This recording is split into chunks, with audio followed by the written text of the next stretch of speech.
Okay. So the first thing that we had to do for this skill was to find two integers, a and b. A had to be between 85 and 90, and I chose 89, and b had to be between 250 and 350, and I chose 270.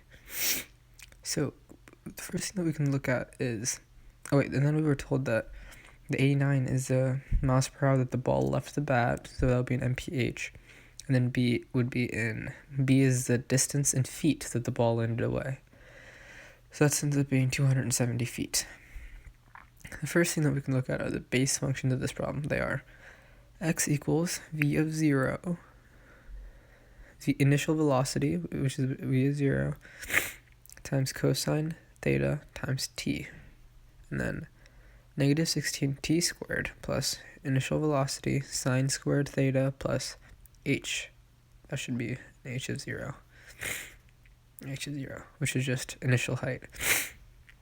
So the first thing that we need to do is convert the miles per hour that the ball was hit into feet per second. So we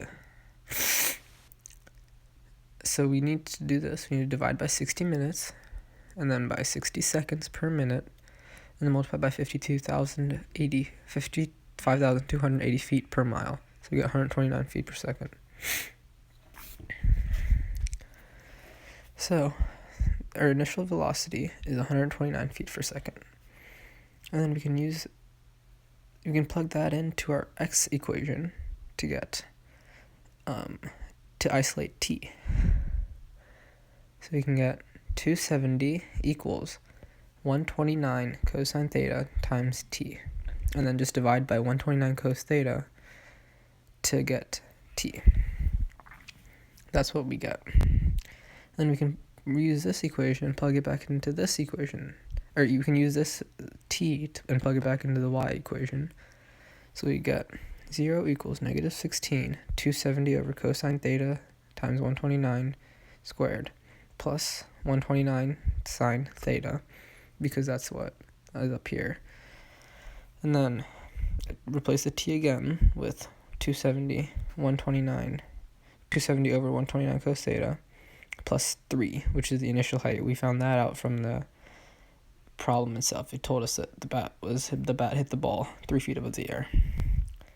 So after calculations, we get that after we square this and then multiply by negative 16, we get this value.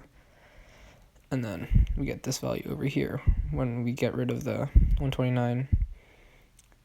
We're left with the we can get rid of the 129s, so we're left with 270 sine theta over cosine theta plus 3.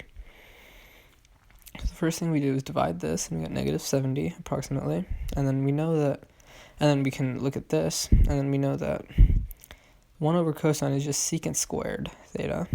1 over cosine squared theta is just secant squared theta, and then sine theta over cosine theta is just tan. So 270 over tan theta plus 3 is what we're left with. And then we know that secant squared theta is just 1 plus tan squared theta plus 270 tan theta plus 3. And then we can just replace we can distribute the negative 70, and then replace the thetas with x's, so we can just plug it in the quadratic formula. So we get 0.267 and 3.59. After that, the next step would be to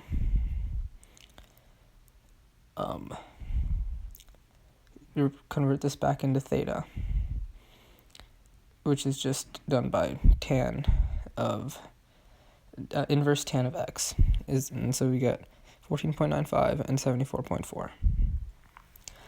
And then finally, we can plug these answers back into the equations like we did here. For theta, we can replace the theta with this to get what t is. So we can plug it back into both equations.